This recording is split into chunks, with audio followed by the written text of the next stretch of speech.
Fine, screw it. We'll do a Joe Rogan episode. I mean, I don't want to, but when do we ever get to do what I want? If it were up to me, every episode would be an in-depth analysis of sitting in a quiet, dark room. Unfortunately, I can't leave this chair, and I don't even know where the light switch is. So, let's go! Here's some stupid news. Joseph Robinette Rogan. He hosts one of the most popular podcasts in the world, earning multiple nine-figure deals from Spotify. He's wildly influential, may have even won the election for Trump, ? As even apparently Trump himself has whispered to Rogan. And he hosts a who's who of some people you've heard of and some people you probably haven't heard of for episodes that are often 3 and 4 hours long. We've mentioned him on the show before, but never devoted a full episode to him because, well, he's slippery. It's hard to pin him down, both figuratively and literally. Like a greasy, swole eel that sells brain pills and doesn't even chug them down in a slurry. Come on, Joe, chug the slurry. And for a while, he wasn't exclusively a right-wing figurehead. Right until he became one. Even just 3 years ago, Joe Rogan said this about Trump. By the way, I'm not a Trump supporter in any way, shape, or form. I've had the opportunity to have him on my show more than once. I've said no every time. I don't want to help him. I'm not interested in helping him. Wah, wah. Rogan not only had Trump on, but he had him on exactly when it would help him the most, along with his vice president and his benefactor / co-president, all in the same week. And that provokes the question, what happened? What happened to Joe Rogan? And in asking that question, perhaps we'll figure out what happened to America. So let's do that, I guess, if we have to, which we do. The chains compel me.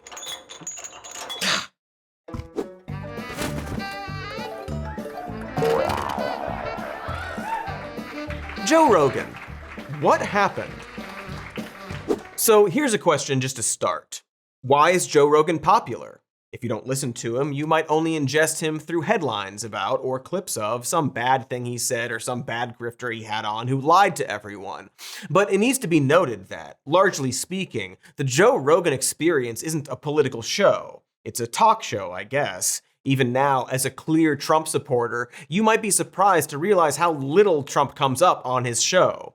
Back in the thick of election season, he would have entire Meet Joe Black-length episodes where Trump isn't mentioned. Rogan talked with Russell Crowe for more than 3 hours on August 20th, and the subject of politics only came up very briefly, late in the episode, when Russell Crowe says something about how he thinks people in Australia should try and look past their two-party system, and Rogan is like, yeah man, groovy. And that's how it is with most of the guests, most of the time.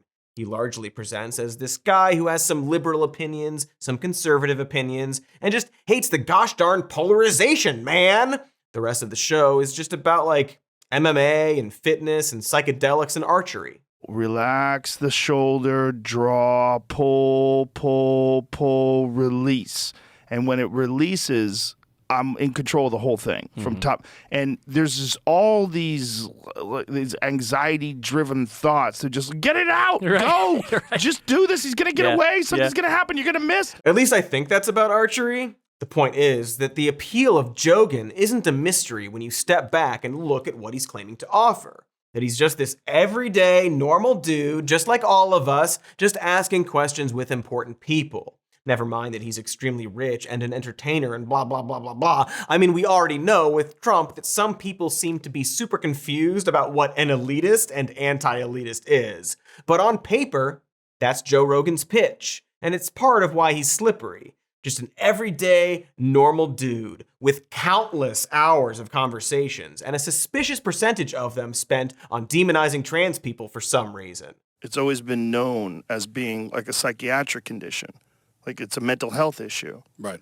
And now it's being accepted as a gender identity issue, where it was always just like a weird kink that people had.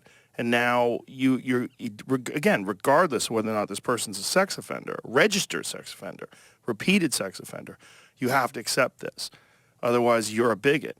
It's just this rigid adherence to ideology is so cult-like. It's so fucking Handmaid's Tale. It's so wild that people are just wholesale adopting this. Great point from a guy who's definitely seen The Handmaid's Tale. I'm sorry, obviously he meant The Handmaid's Tale and not The Handsmaid Tale, which is a documentary about the making of Wallace and Gromit.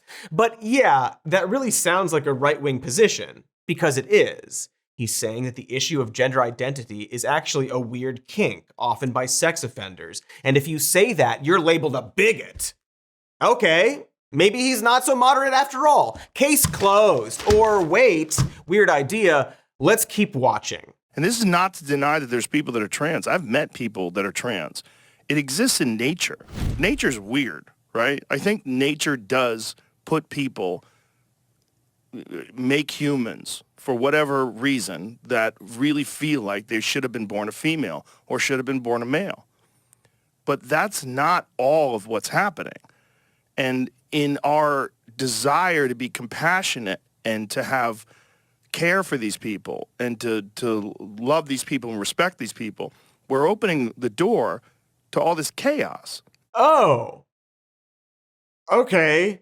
So, to recap, gender identity is a weird kink by sex offenders. And if you say that, you're labeled a bigot. And also, many of his friends are trans, and it's actually a natural thing we should accept. What? What are you saying exactly, Joe?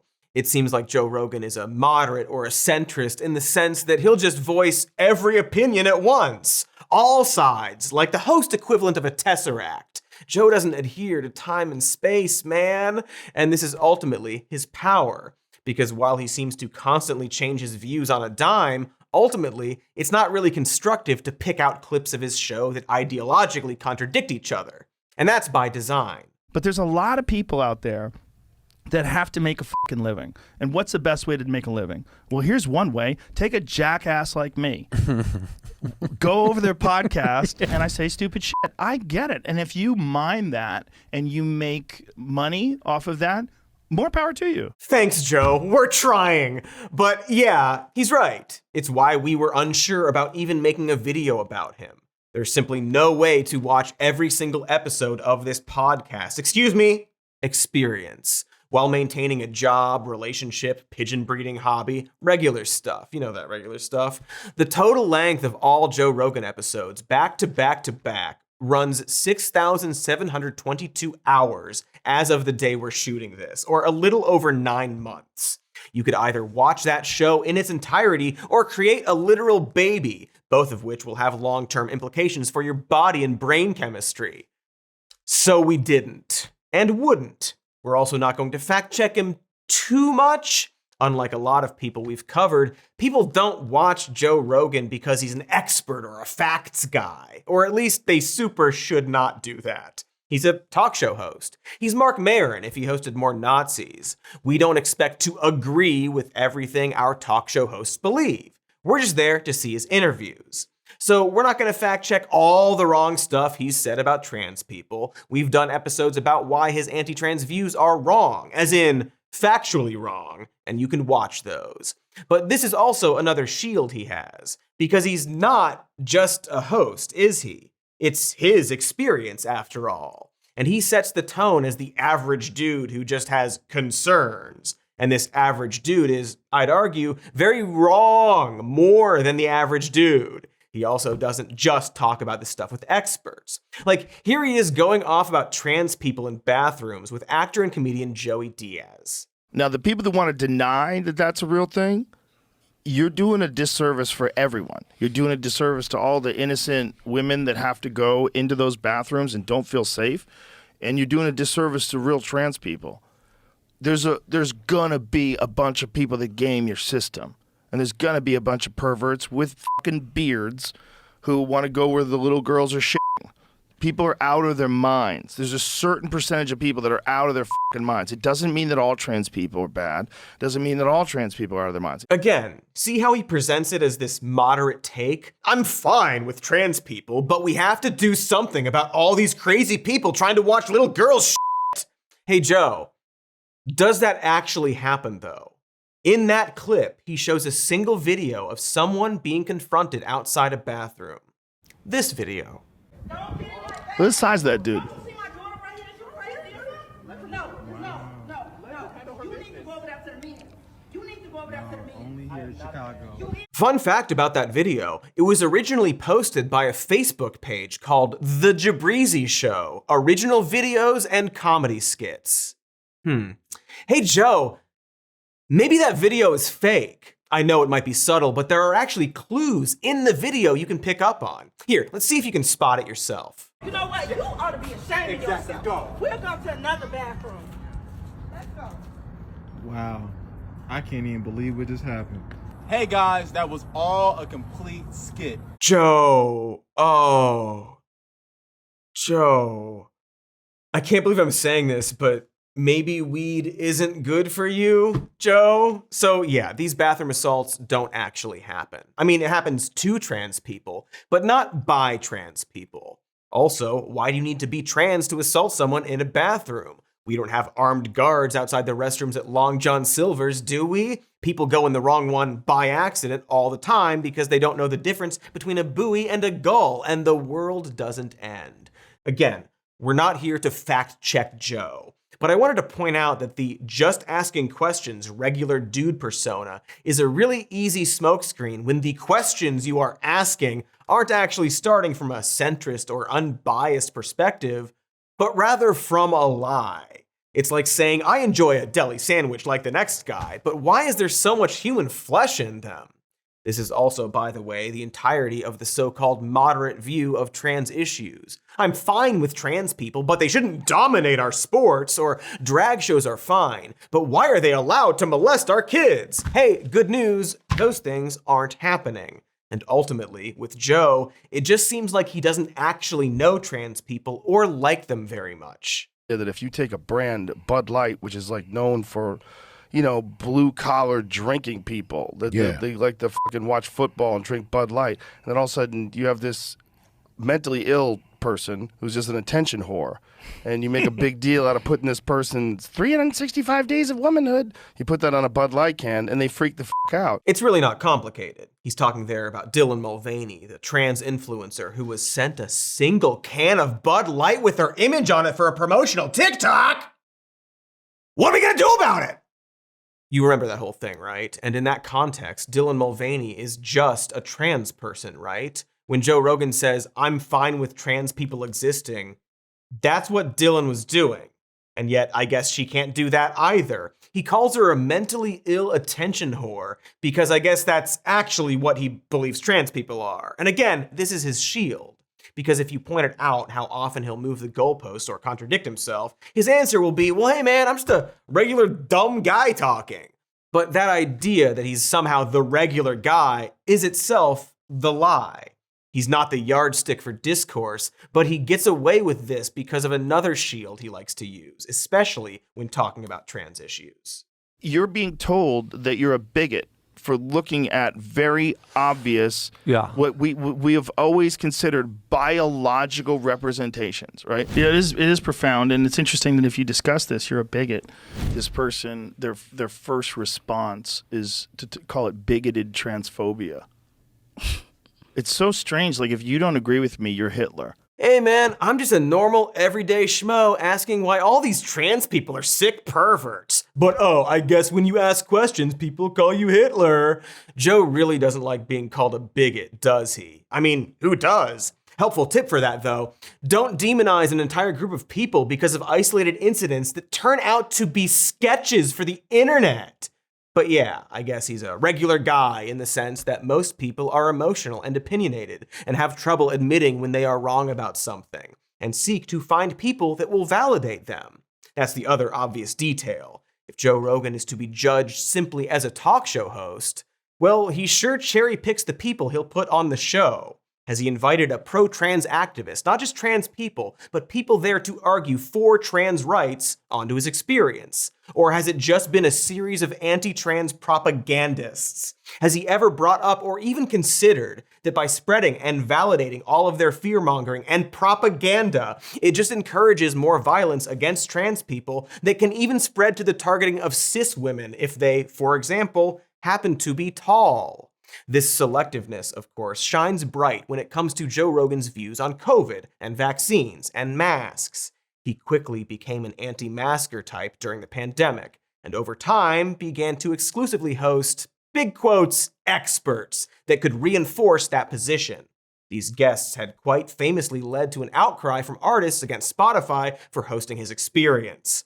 Rogan has basically dug up every quack he could find to support his own views on the pandemic. There was a cardiologist named Dr. Peter McCullough who claimed that COVID was apparently planned.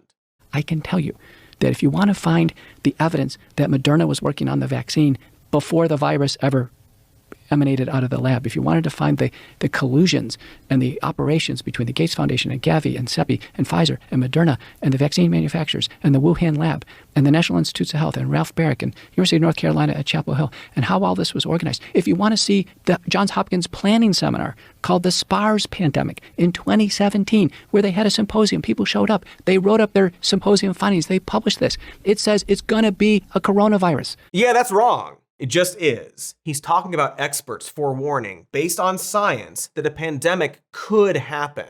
Like, remember how we had intelligence that bin Laden was going to attack the US before it happened?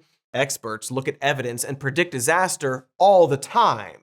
Also, we've had pandemics before. But even if we hadn't, do you think the person who warned that the Titanic didn't have enough lifeboats also caused it to sink? No, that horned up lookout tower guy caused it when he was watching Jack and Rose make out. Stop leering at those teens. Look at the ocean, you jerk. But again, we're not here to fact check. But rather, McCullough is just one float on the garbage parade of COVID misinformation on Joe's show. There was a virologist and biochemist named Dr. Robert Malone who claimed that Biden covered up the effectiveness of ivermectin and also didn't really get the vaccine. He claimed that fewer people died of COVID in Gaza than in Israel because they didn't get the vaccine as much there. On and on and on, all made up, none of which Joe pushes back against. Malone also claims that trusting the vaccine is actually a mass formation psychosis and compares it to Nazi Germany. This is in 2022, to be clear. There were millions of cases already, and Rogan has a guy on who claims that believing that COVID is real and bad and that the vaccines were intended to help prevent it is just like what happened in Germany in the 20s and 30s. Also, by the way, mass formation psychosis isn't a thing. Like, that's literally a phrase this guy made up. He's not a psychologist or anything close to it. In fairness, he's probably talking about something similar to mass psychogenic illness, or what used to be called mass hysteria. But mass formation psychosis is not a term that anyone who is serious uses. Here are the Google Trends going back to 2004. It basically doesn't exist before Malone says it on Rogan's show, which is the most important detail.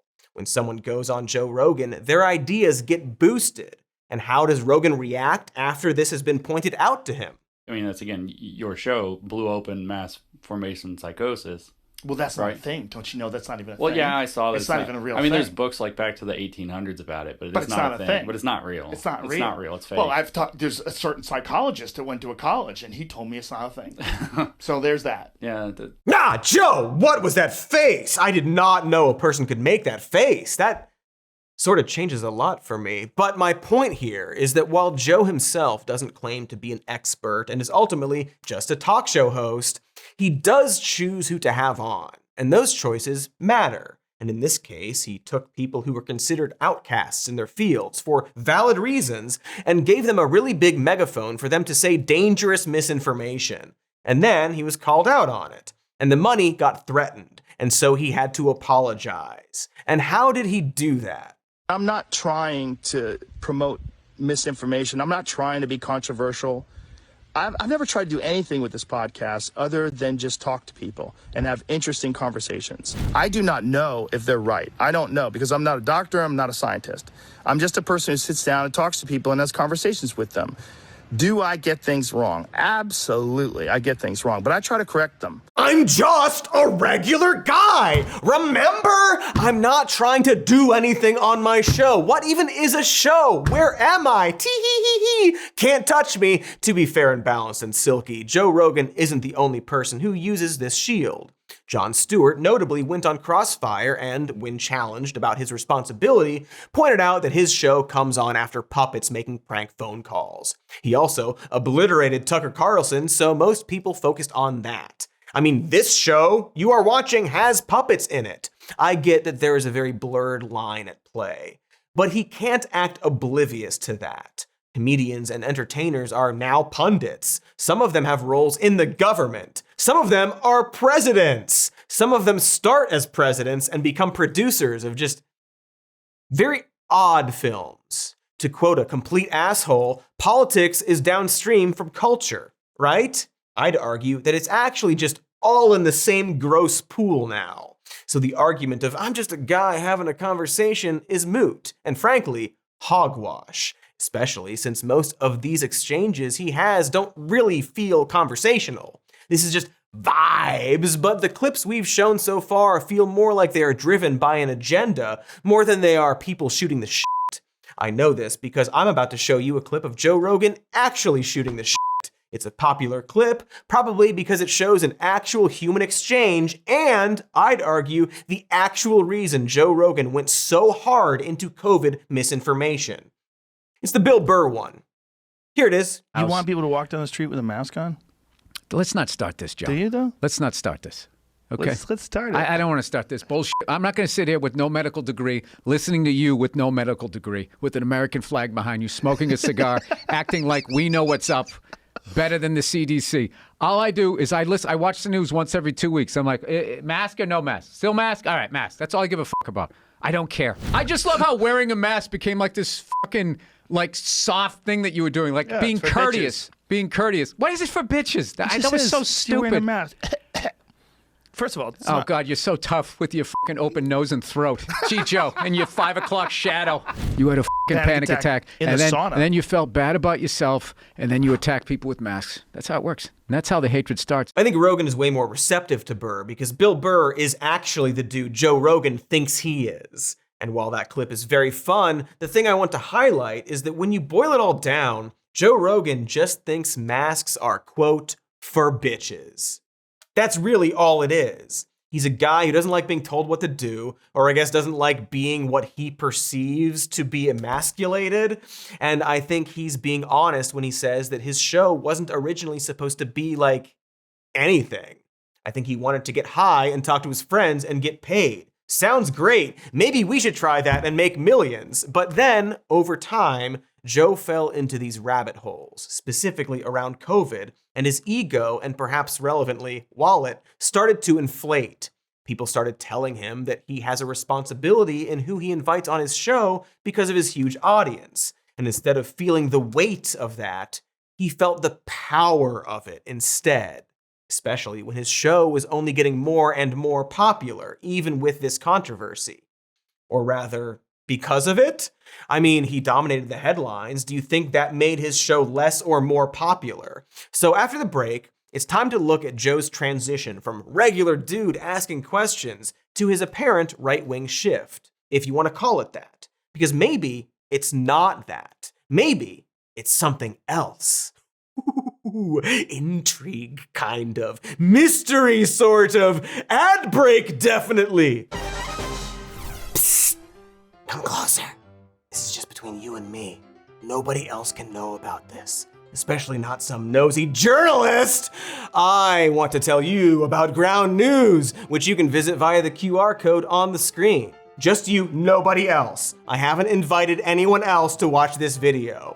Ground News is a sponsor we reached out to that's a website and an app. It gathers news from left, right, center, and every other possible direction, so you can compare coverage and get to the truth. For example, the truth of how the editor-in-chief of The Atlantic somehow got added to a group chat on Signal with high-level Trump administration officials while they were discussing sensitive details about a forthcoming strike on Houthis in Yemen. Seems embarrassing. With Ground News, it's easy to see how most publications covered the story and how some right-leaning sources tried to spin it. Like the National Pulse's The Atlantic's war plan leak story exposes Team Trump as thoughtful, competent, and ruthless. That's one way to put it. Boy, that is some good spin to keep in mind if this current conversation between you and me exclusively were to ever get out into the open, as absurd as that occurrence might seem. It's easy to cut through the noise at ground.news/SMN. With that link, you can get 40% off unlimited access, a factuality chart, and a blind spot feature that highlights what sides outlets might be ignoring a certain story. That's ground.news/SMN to get 40% off unlimited access for yourself or someone you know. The link is in the description just for you and nobody else. This ad will self-destruct in 5 seconds. 5, 4, 3,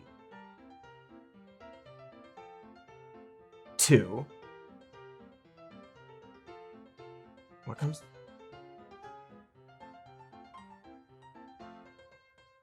I don't know. When it comes to grocery shopping and meal planning, I've got a huge problem. The supermarket is full of spiders. They can't seem to figure out how to get them out of there. I guess a regular exterminator doesn't work with arachnids, huh? I don't know. But this 8-legged menace is not a problem for me any longer thanks to Hungry Root, which makes it easy to eat delicious meals using high-quality ingredients that fit pretty much any nutrition plan, which is more than I can say for the spiders at the grocery store who seem to be more interested in listing the qualities of some pig verbally through their webs, apparently.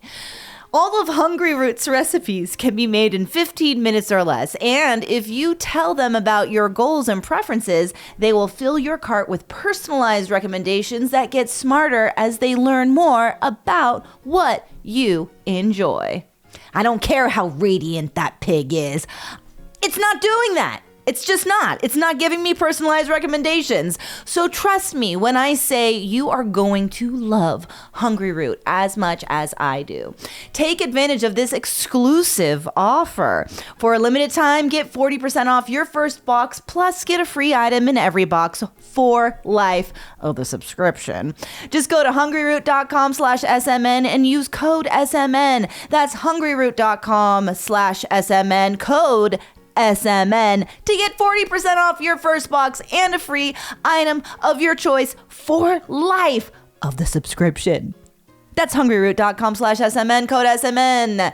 You know, I think I might actually be kind of sad once those clever spiders are gone. And that is why I never eat the pretzels they give you on airplanes. They don't want you to know what high altitudes do to salted dough. That's wild, man. Yeah, I never heard that before. Yeah. It used to be that scientists would do studies based on the public good and like what foods were good for you. But now all science is just focused on coddling people and dictating what they can eat. That is so right. Can Wombo have some of that? No. You know, I don't even think France is real. Okay, cut away from that. Sorry, folks, we were trying something there. Did it work? Are we millionaires now? Poorer? Ah, boo. Gotta invest in more NFTs. Invest in more NFTs. Did that work? We're millionaires. Ooh la la. Okay, hi, hey, Joe Rogan. Regular guy, just having conversations that happen to be aligned with boosting the far right, resulting in the rise of fascism in America. Allegedly. This is where we left off, at Joe Rogan's transition to the right. I'm sure Joe would take issue with that description, what with the word transition in there. I'm sure some fans would also argue that Joe isn't any more right-leaning than he was, say, 5 years ago. I don't know, I'm not plugged into the Rogan fandom, but I imagine a lot of people use that old argument that actually it's the left that moved more left while the center stayed the same, etc. Part of his regular guy appeal is the idea that Joe Rogan is just taking in the news as it comes and making moral judgments and telling it like it is, and so on. So, going back to 2019, for example, here's how he reacted to the idea of putting migrants in cages. And when you see these fenced-in people, and where is it? Is it El Paso? There was something that they had on the news where they showed all these people fenced in what looks like a dog kennel, and these people that snuck across the border, and they captured them, so they just put them in this fucking outdoor fenced-in cage. Like, dude, we don't even do that to violent murderers. Yeah. It says they treated us like we were animals. Holding pen for migrant families in El Paso shut down. It's shut down overnight, I guess. Okay, because people found out about it. It's crazy. Look at that. That's a dog kennel. Yeah. That means people were just sitting around waiting for what? If you were in the presence of a woman who came over here from Guatemala, and she's poor and she's starving, and they're taking her baby away, and she's wailing and screaming from a primal place in her DNA that the one thing she loves more than anything is being taken away. A baby. Yeah. If that doesn't freak you the fuck out, you're not a part of the team, man. You're missing it. You're missing it. What are we here for? We're here for 100 years of whatever. That's what we're here for. If you want to spend 100 years saying, hey, she shouldn't have fucking broke the law, I don't want you on the team. You're an asshole. Hey, would you look at that? So over 5 years ago, Joe Rogan had baseline human empathy. He recognized that what Trump was doing was extremely fucked up, because it was. About a year later, he began to endorse Bernie during the 2020 primaries. I think I'll probably vote for Bernie. Him as a human being, when I was hanging out with him, and I believe in him. I like him. I like him a lot. He's been insanely consistent his entire life. He's basically been saying the same thing, been for the same thing his whole life. Bernie would have won. Can I get a quick Bernie would have won in the chat? This isn't streaming. In the comments, mail it to us, whatever. Bernie Sanders went on Rogan's show in 2019 and promoted the clip we just showed of Rogan semi-endorsing him. This was an endorsement that Bernie would be pressured to disavow because of Rogan's history of transphobic statements and racist jokes. Regardless of how you feel about that, Rogan said he admired Bernie, not necessarily because of his politics, but because he's a likable guy who's been consistent his entire life. Remember that. Remember why Rogan seems to like and vote for specific candidates. A few years later, in 2022, is when we got the clip at the start about him not having Trump on his show. This clip. By the way, I'm not a Trump supporter in any way, shape, or form. I've had the opportunity to have him on my show more than once. I've said no every time. I don't want to help him. I'm not interested in helping him. Okay, so it seems like Rogan still has a basic grasp of reality and morality, leans toward the left, and is also pretty self-aware. And I think you had like people like Kanye on, for example, and you had a great conversation with him. I think but Kanye's an artist. But Kanye doing well or not doing well doesn't change the course of our country. Yeah, but do you really bear the responsibility of the course of our country based on a conversation? I think you can revitalize and rehabilitate someone's image in a way that is pretty shocking. I just want to take a moment with that, since it's probably the most astute thing I've ever heard him say. It's also what we said before the break. This interview is in 2022, right around the time he took heat for all the COVID stuff. This is the point where Joe Rogan has seemingly recognized that he holds a lot of power, and having Trump on would be an endorsement of him. It would change the course of politics. And he's saying it right there as a reason that he wouldn't have Trump on the Joe Rogan effervescence, because he doesn't want to help him. He likens him to Putin. This means that something shifted between 2022 and 2024 that made Rogan go from an I don't trust either side guy to an I trust the crime guy.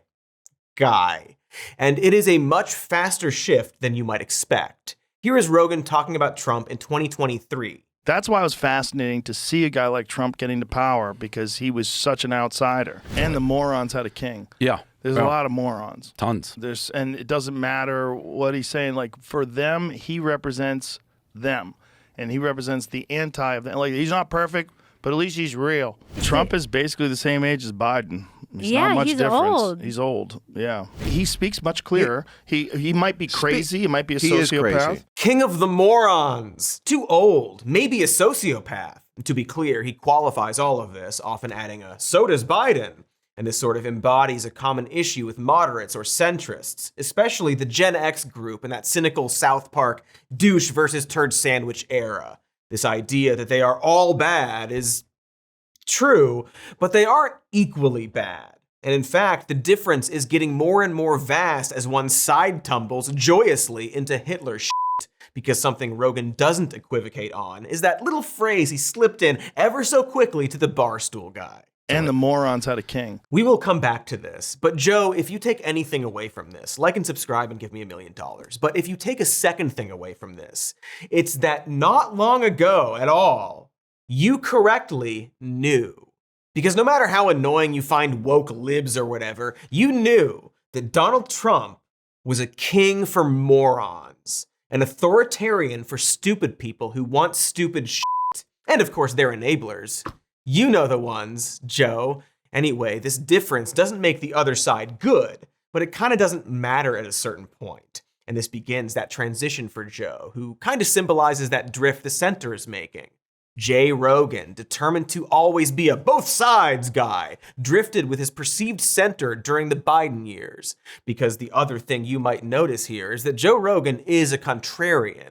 He naturally likes the narrative of the underdog. He doesn't like being told what to do, and he doesn't like the establishment. So like that clip of him going off about how horrible the Trump cages were, that was during Trump's presidency. The anti-mask COVID misinformation stuff. Right after the CDC and media were promoting the need to wear masks. The trans stuff, right after Biden pushes for the rights of trans athletes. He's just drifting toward whichever candidate or politician seems the most real and non-establishment to him, revolting from anyone who might tell him that he needs to do something or has a responsibility, or anyone who criticizes his opinions for being bigoted, which was, over time, mainly people on the left, which tapped right into his old school comedian, you can't say things anymore, mentality. And if something is polished or seems more corporate, he hates it. And I get that. But just watch what happens when Trump goes against Harris at the debate. Whoever's helping her, whoever's coaching her, whoever's the puppet master running the strings, you did a fucking amazing job. And even when it came to answering tough questions, instead of answering, she would just say things that she believes. Yeah, sure. And they sounded real good. Yeah, that's the soundbite. That's called being a savvy politician. It's also called being someone who's working with a team versus someone who's like, he said Trump, that deal was the best deal. They've never seen a deal like this before. They said, how did you put that deal together?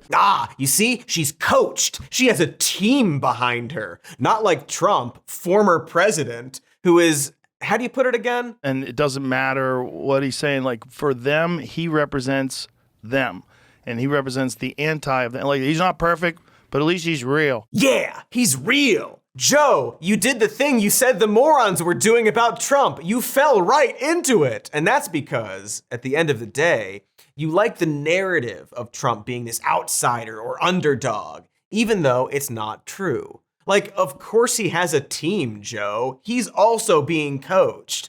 But that narrative became entombed in Rogan's mind the moment someone tried to shoot Trump, which is the reason Rogan gave for why he finally had him on his show.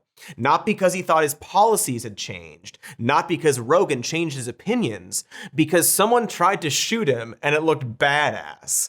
Except, as Rogan puts it, it wasn't someone, but they who tried to shoot him.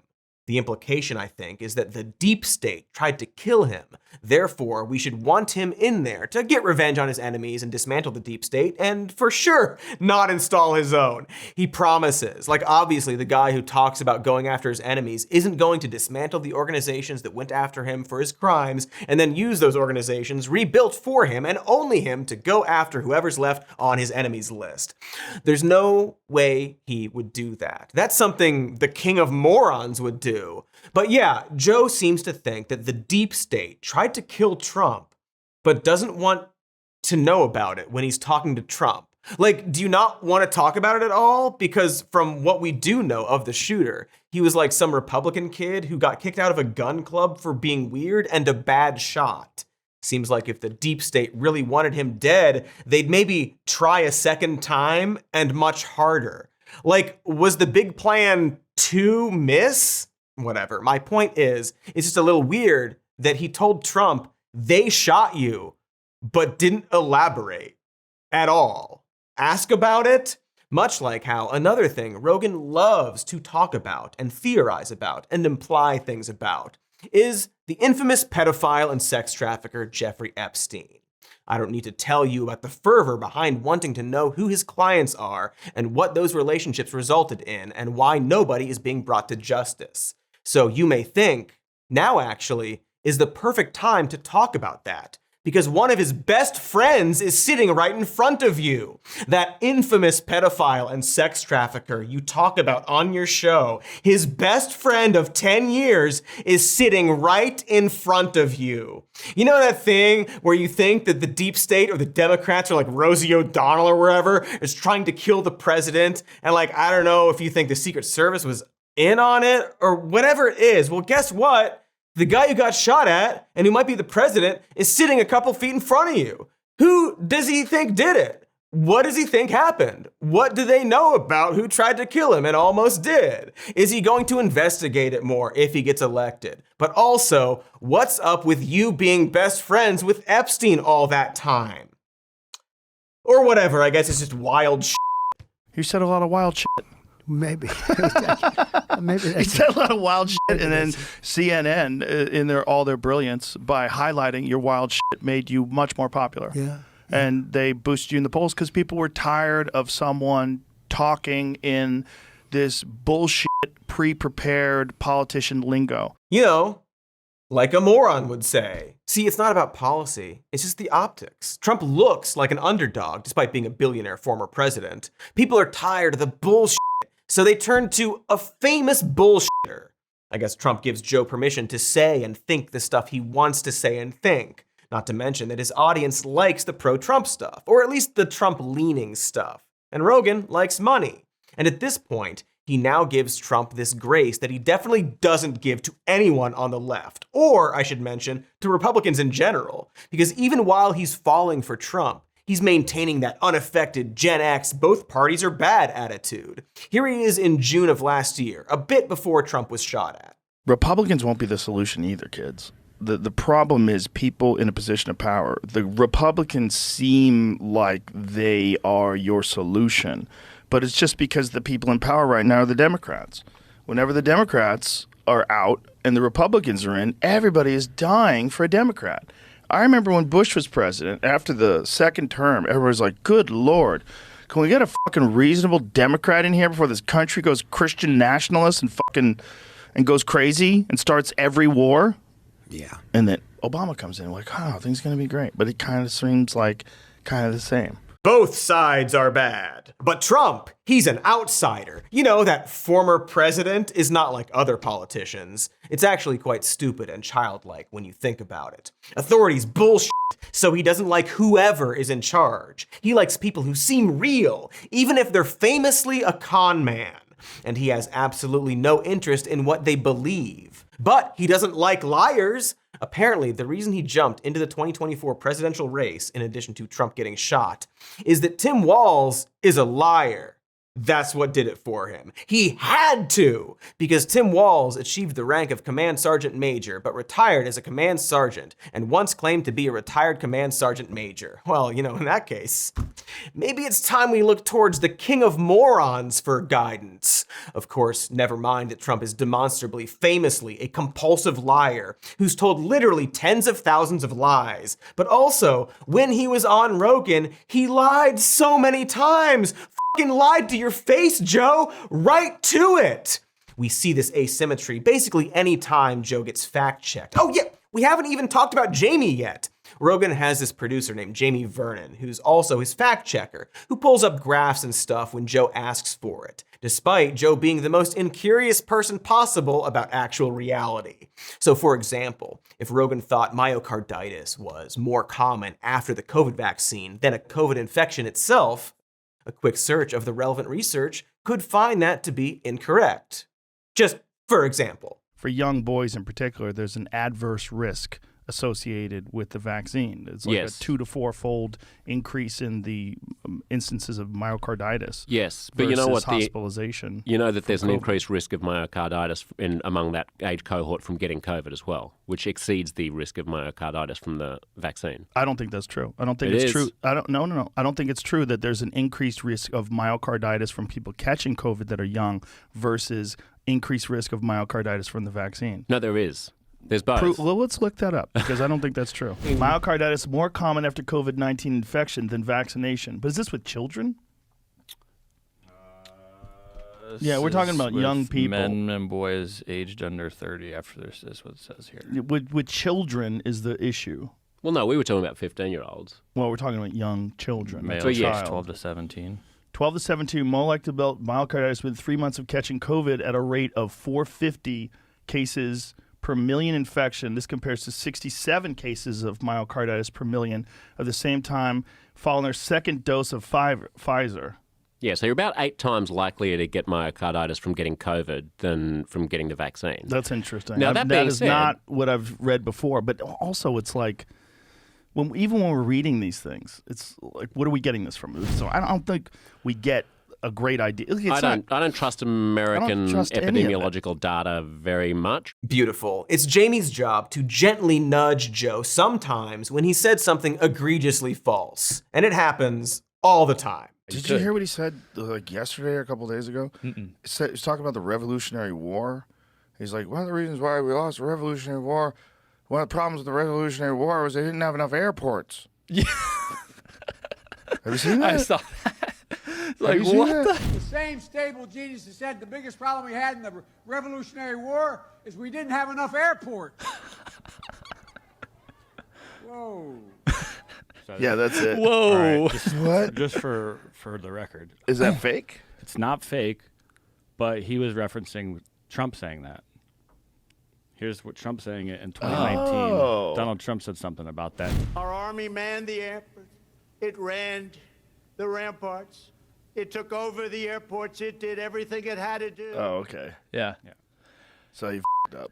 Yeah, he did. Whoopsie daisy! Looks like that thing you based your entire argument on turned out to be false. In fairness to Rogan there, Biden is and has been a senile old fool. But you can't believe that airport flub makes someone a senile old fool and only give the benefit of the doubt to Trump. I mean, you can, but it makes you look full of shit, Joe. Like, for example, if Joe is talking about all the companies that give to each political party, and he saw some chart online that showed all the major corporations giving to Democrats, and he uses that to say Democrats specifically and only are corrupt and nefarious money grabbers working for corporations, Jamie might jump in and say, well, actually, no, it's Republicans. What do you got, shows Jamie? the top donors to OpenSecrets.org. 6 of the top 7 are Republicans. Oh. Individual Interesting. donors. Individual donors. What I was talking about was like they showed a chart that had like Google, Facebook, all these mega corporations that were donating. So this is like individual donors. Joe continues to complain about all the nefarious money specifically Democrats get, while Jamie continues looking around for anything to prove Joe right. Unfortunately, this is the number one. This is corporations. So they donate more than Google? Top contributors, organizations, federal contributions. So 82 million is the top one, and that's Empower Parents, PAC, and these are right wing. Is that why it's red? I'd assume so.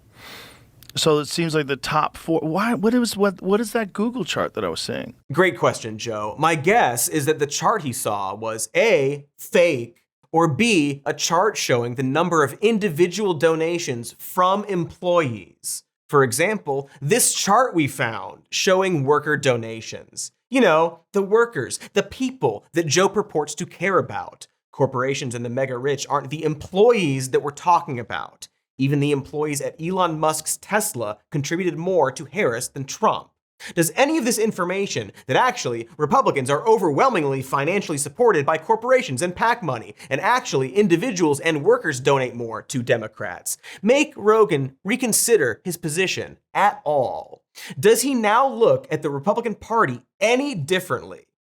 You already know the disappointing answer. He doesn't for a second think about this, but instead mumbles about how maybe OpenSecrets.org isn't trustworthy, and he moves on.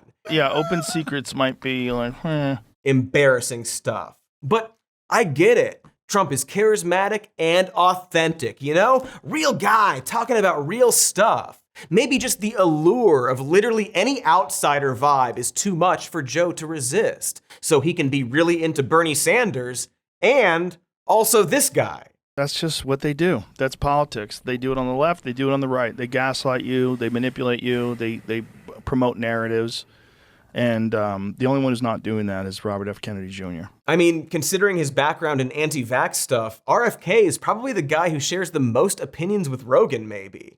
But again, you see how he paints this picture. Other politicians on the right and the left just want to gaslight and manipulate and promote narratives, but not Robert F. Kennedy Jr. He doesn't gaslight or manipulate. He's a straight shooter who's only been dismissed by the media and the establishment because he wants to expose the truth. Yeah, he's the only one that makes sense to me. He's the only one that he doesn't attack people. He attacks actions and ideas, but he's much more reasonable and intelligent. I thought he was this nut, this like conspiracy theorist nut, until I read his book. I read The Real Anthony Fauci, and I'm like, what is it? How much of this is real? And when he talks about all that stuff in his book, you're just like, what the f***, man? If this wasn't true, he would be sued. Yeah. But it seems to be true. Yeah. So his reasoning for supporting RFK is that he doesn't attack people, as evidenced by his book that's devoted to attacking Anthony Fauci. I mean, again, it's not really useful to point out Rogan's constant contradictions or fact check him, because ultimately Rogan just likes that RFK says the stuff he already thinks and is trying to justify that after the fact. But as an aside, there are plenty of reasons why someone might not sue over a book filled with lies about them. And that book was filled with lies. That's a very silly and childlike reason to think something is true. It's also disingenuous because Joe also doesn't sue people who say lies about him. Well. If it isn't old horseworm Rogan. I'm glad you're well, man. Bro, do I have to sue CNN? I don't know, do you? They're making shit up. They keep saying I'm taking horse dewormer. I literally got it from a doctor. Why didn't you sue them, Joe? You think they lied about you after all? Hey, Joe, your friend Donald Trump is a violent rapist. Tell him to sue me about it. Anyway, Rogan supported RFK Jr. before he dropped out of the race, and as far as I know, went away forever. So let's take another break. And then when we return, we're gonna step back and look at what all of this means. Not just for Rogan, but for all the Rogans in the world. Picture them, lifting weights all red-faced and veiny. So many of them. We could start an army, we could. Okay.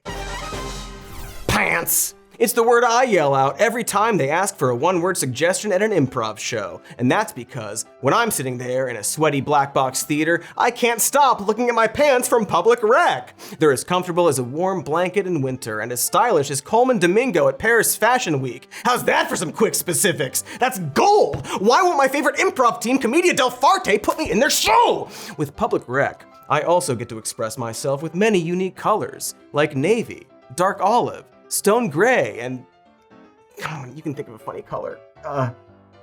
Ochre? These pants get so much attention, the performers might just have to pull you up on stage. Please, I'm begging you! Comfortable enough for the couch, sharp enough for the city. For a limited time, you can get 20% off at Public Rec by using code SMN at checkout. Just head to publicrec.com, use code SMN, and you're all set. Oh, and when they ask how you found them, be sure to mention our show. Make sure to mention our show, it really helps us out. Upgrade to Public Rec and feel the difference. Do I love these pants? Yes, and this ad is over. We are back. The army of Joe Rogans has left the big pool full of ice water and entered the next big pool of ice water. Meanwhile, we have been talking about Joe Rogan's transition from calling Donald Trump the king of morons all the way to endorsing him to be king moron. A lot of that is his obsession with real people over the establishment, man. But there's more. I think it comes down to a handful of reasons, and they're all pretty simple reasons. To sum up the timeline here, there was a point when Joe Rogan cared more about what the left thought of him. Back in 2021, he had no problem with Spotify scrubbing dozens of older episodes of his podcast from their platform, featuring guests like Alex Jones, Gavin McInnes, Stefan Molyneux, and Milo Yiannopoulos. You know, a collection of disgraced weirdos. He also apologized for using the N-word in past episodes and bits. Can you imagine him apologizing for literally anything now? He was still trying to be liked by everyone, like a talk show host would. He had been part of Hollywood for decades, after all. Then, Joe Rogan picked up the notion that trans people were dangerous and mentally ill, and COVID was overblown. And a huge chunk of people who aren't in his audience became critical of him and called him a bigot, which we already established really gets under his skin. He doesn't like being told what he can and can't do or think, on top of the fact that his show was being regarded as influential, which coincided with him making hundreds of millions of dollars. This was also when he learned that if his views on COVID in 2022 didn't kill his show, nothing would. After that, he clearly gave up on getting his flowers from anyone left of center. He's done with talking to people like Bernie Sanders when the people who like Bernie Sanders will in fact be mad at Bernie for talking to him.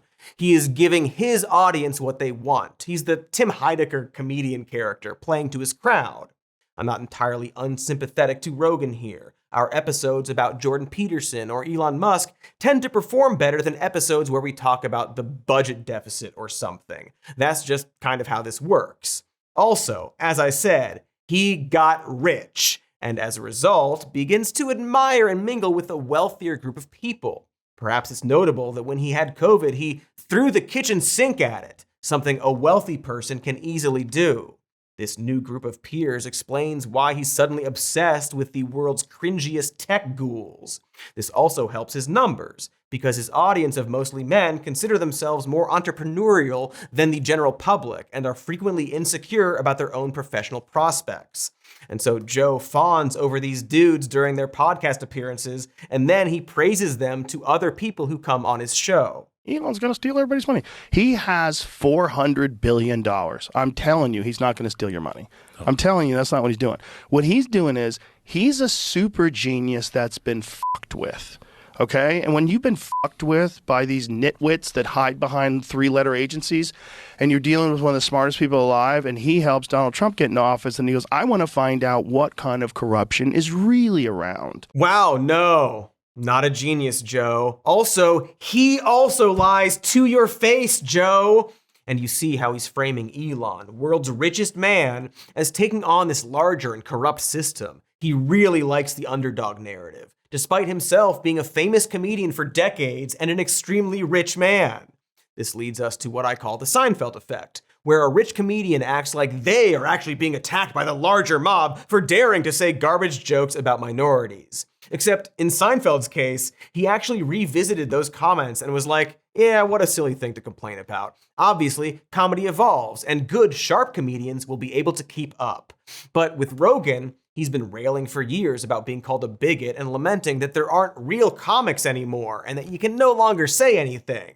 He wants to ask questions and talk about macho stuff without having to hear about marginalized communities all the time. He's been this guy for years, and then the Democrats ran a woke biracial woman from San Francisco. Who did we think he was going to endorse? He is, as we established, an emotional and biased dude who is looking for ways to justify his feelings. But ultimately, Rogan is just another example of the massive backlash we've been living in against Me Too and Black Lives Matter and checking your privilege. He hates that shit, but maybe felt like he couldn't say it for a while. Trump is the guy who gives him permission to say it, the same way he gave fucking Zuckerberg permission to say that companies need more masculine energy, as if that means anything other than women are less good. The same way some top banker is now happy he can say the R word again. And in playing to his anti-authority persona, he's able to connect these two things by blaming the establishment for the wokeness he hates. Like a big part of the whole left-wing narrative that has like overlaid our country over the last, 8 years, 10 years, is all propaganda funded by our own government. That's like right. This is why Trump won the election. People don't really believe in these things. The amount of people that think that transgender biological males should be competing against your daughter in sports is so fucking small. Yeah. But yet our own government was propping it up. And why are they propping it up? Because it's a fucking beach ball at a concert. You keep it tossing up in the air and everybody's distracted. Boy, if you heard that same rant in Tim Pool's voice, would you be surprised? For one, Trump won largely because of inflation, not trans stuff, so that's just a feeling Tim Joe probably read on X, formerly Twitter. But generally, you can really see his full turn at this point. He's a contrarian Gen Xer who felt attacked by the left, and their propaganda apparently started 8 years ago. And so he chugged the lie that Trump was somehow anti-establishment, because that protected his own narrative as an outsider. But there's a contradiction here, because as much as Rogan can claim he's not a conservative or a Republican and the left left him and he's anti-establishment or whatever, he, by his own admission, got Trump and the conservative Republican Party elected. He falls for mis- and disinformation in one specific direction. He criticizes in one direction. His guests increasingly are one direction, not the band. They're in one direction. We see this contradiction in that clip. The politicians distract you with bullshit, while not particularly profound, is pretty true. But Joe, do you think not Trump, though? To heighten this farce even more, here's the anti-establishment Joe Rogan talking to the Republican Vice President of the United States. It raises one of my sort of core political beliefs is that our politics is focused on fake shit and distractions to distract us from the real stuff. But I would never do that to you, Joe. I'm genuine. I did a swear. Approve of my swear, Joe. You didn't thank me for my swear. Again, just in that rant from Rogan about how the fat cats just want to distract you with issues, the contradiction is ever present. As long as you can keep a few things going, here's the things you got to keep going. Abortion, right? Overturning Roe v. Wade is so great for business. Yeah. Because now it's like a battle, the battlegrounds and women's rights and their lives are at stake. Okay, that's one. Gay marriage, that's a huge one. They're going to take away gay marriage. Oh my God, bounce that fucking beach ball. That's a gigantic one. War is a giant one. All these different things are just fucking beach balls, and they toss them around every now and again. In the meanwhile, they're just siphoning billions of dollars. Yes, there's definitely valid criticism of Democrats to be made about their lack of action on defending the right to an abortion. But they didn't overturn Roe v. Wade. So are you saying that you don't care about that beach ball of an issue, or that it's good that it was overturned? It's also weird to bring up the fake threat of overturning gay marriage immediately after mentioning the Supreme Court overturning Roe v. Wade. But also, Joe, you had an entire intellectual dark web with influential people who oppose gay marriage. You had one of their employees on your show, and he told you to your face they want to overturn it. There are measures in at least 9 states calling for the Supreme Court to overturn it. Yeah, war's a beach ball, Joe. What's that again about a resort in Gaza or taking Greenland and threatening to absorb Canada and accidentally texting your bomb plans to a journalist? You absolute rube of a jester of the king of morons. Yeah, the establishment's nuts, he says, while being a 100-millionaire media giant who got the political party of literal billionaires elected. I hate beach balls and Dylan Mulvaney's can of Bud Light with her face on it. The schools are transing your kids into doing bird shits in their cubbies. Oh, but get those beach balls out of the way. My point is, to I assume Joe's chagrin, he can't be an impartial contrarian underdog anymore. Whoops. He, by his own admission intentionally, and by the president's words whispered to him, won Trump the election. He is having presidents and billionaires on to lie to him and the public while he nods along. He is establishment media now. He is the authority, just like how his entire generation is now the authority, right? I keep mentioning Gen X because Joe Rogan kind of represents the right-wing turn of that entire age group. It's the same journey as someone like Johnny Rotten, Sex Pistols singer and Trump supporter. It's this unaffected, everything's bullshit, cynical generation that like to say and do things ironically. And don't get me wrong, I love a lot of this generation, and ironically, irony.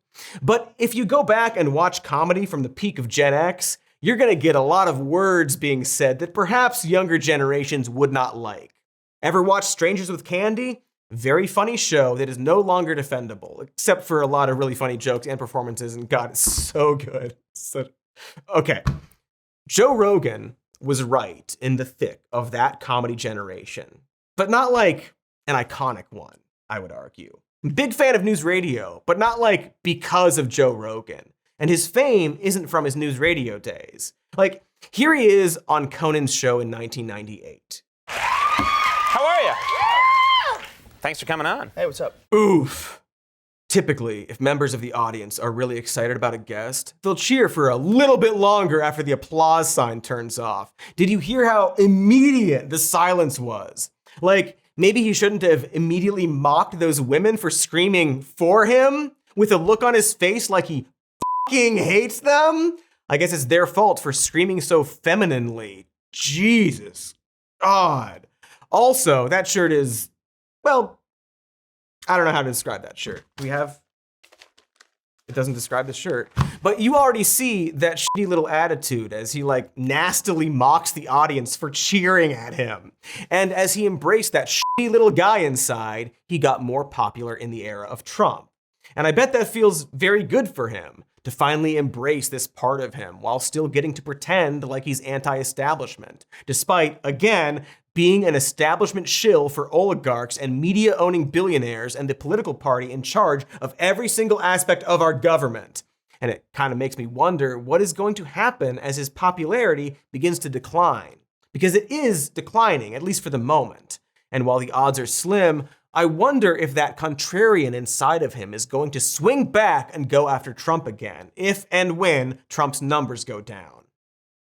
Probably not, but he's already, at least playfully, pushing back on some of the stuff Trump is saying. This is so ridiculous. I can't believe that there's like anti-American and anti-Canadian sentiment going on. It's the dumbest feud. Why are we subsidizing Canada? Right. Well, how come they don't have their own military? Well, they don't. So let's just like deal with it as it is. I think it's ridiculous. Yeah. It's a good, as someone who's from Ann Arbor, Michigan, you know. And I don't really think they should be our 51st state. There, I said it. That you said it? He's on record. It would be fun if it happened. It would be fun. I think Greenland's more accessible. Oh, yeah, it'll be fun if we had a war with Canada, sure. What with that military that Joe thinks they don't have, which they do? Also, that "why are we subsidizing Canada" voice was a really bad Trump impression, because that's who's saying that. Yeah, there's a lot of idiots. Yeah, there's one idiot. The king of them. But it's just for laughs right now. He has to be cheeky about this, maybe because he wants to see where the wind blows. Maybe because he's not hearing any of the horror stories about innocent people being rounded up. Maybe because he doesn't care about it. But even if he knew about it and cared about it, he's probably not going to mention it because he can't. He doesn't just support Trump. He helped him. He won him the election. But I'm very curious what Joe is going to say about the Trump administration deporting and barring people for the crime of saying stuff Trump doesn't like. Like the band UK Subs, an older punk band that's better than Sex Pistols, was just allegedly turned away from entering the US because they posted mean stuff about our president. Is Joe Rogan, the Gen X contrarian who doesn't like the word police, going to side with the president over the punk band? I mean, here he is, just last year, criticizing England for what he perceived as this exact behavior. I think England I think there's something like 4,000 people have been arrested in England for thought crimes where they've said things online that people find to be a hateful thing or a problematic thing. And I think it's only 200 in Russia. Oh, wow. Yeah. Lord knows if that statistic is correct, but will Rogan be equally concerned about what Trump is now doing? I guess we'll see. And in seeing, it might actually give us some insight into just how far gone he is now. Not that he was ever here in the first place, I guess. Maybe he was, in his own words, always just a moron, waiting for his king. But if not, Joe, I do want to talk to you for a second. I want to talk, I'm sorry, about the fascism of it all. In two parts. Part one is just called, Joe, just stop with the Nazi stuff, please. Come on, man.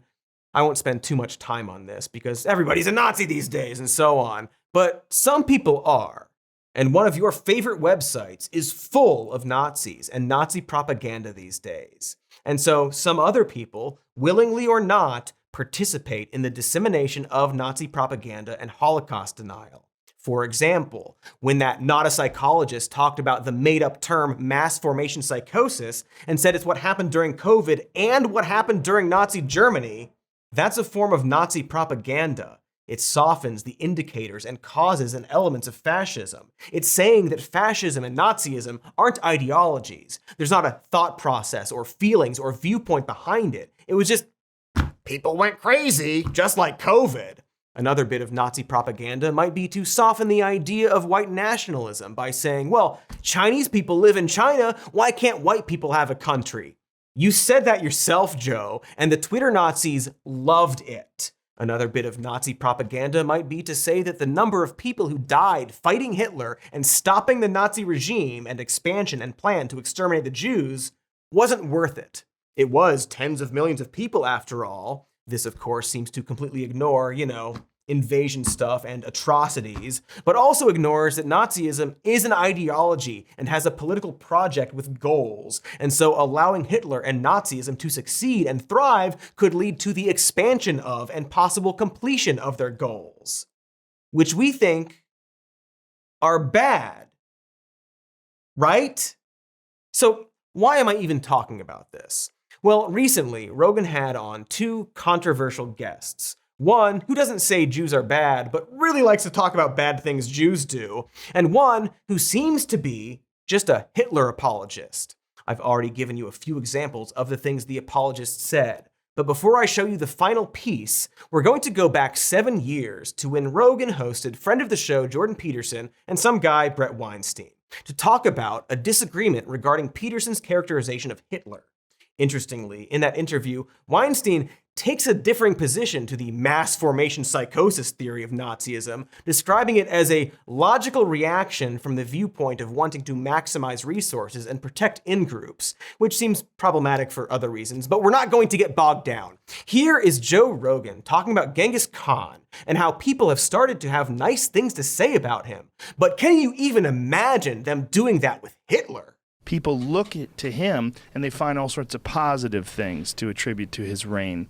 Opening up trade with China, opening up trade routes, all these different things that people have attributed to him, and that someday someone may do the same thing about Adolf Hitler. Right now, that is impossible. Yeah, I can't even imagine people doing that, man. Anyway, here's one of Rogan's recent guests. People get sucked into it because... not because of like some latent evil in their heart, but because their virtues get hijacked. Hitler is a good example. That is somebody who can say whatever you want about him.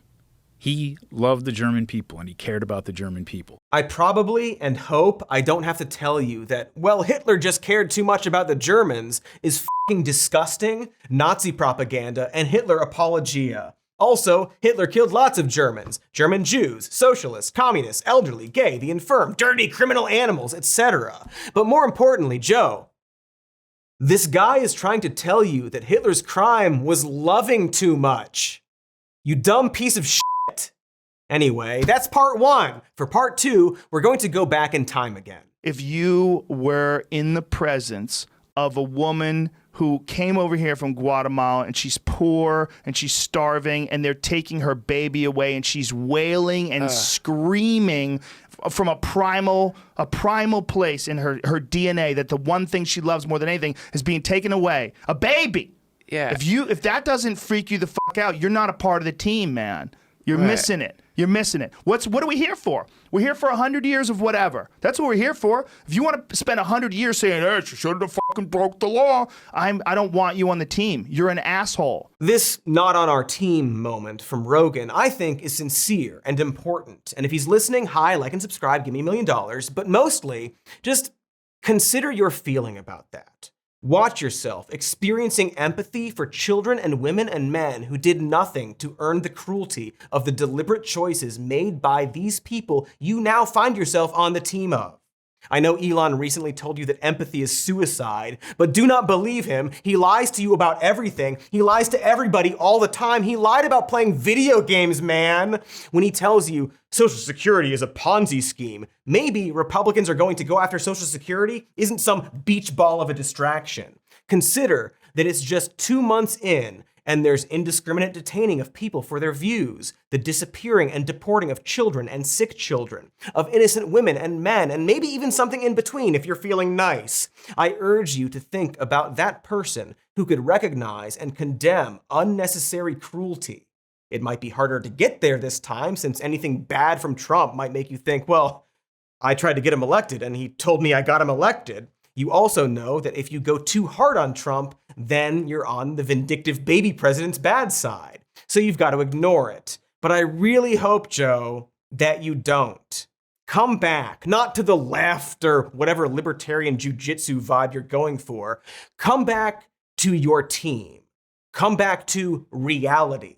Come back to a world where you don't want yourself and others to be ruled by, in your words, the king of morons. Hey, Cody. Do you remember the number that people call when bad things happen? You mean 911? Yes, that's it. That's the number. I knew that it had 2 towers in it. Oh my God. Is that why they called it 9/11? Because the 2 ones look like towers? You might want to evacuate the building. Hey, I think Warmbo might be dead. Oh, no. You know what? No, that's just my foot. It's my foot. Warmbo's fine, I think. Gotta go, toodles. That's gonna really bring up our insurance rates. Bad idea, everyone. Podcasts are a bad idea. I think that's the moral. No podcasts.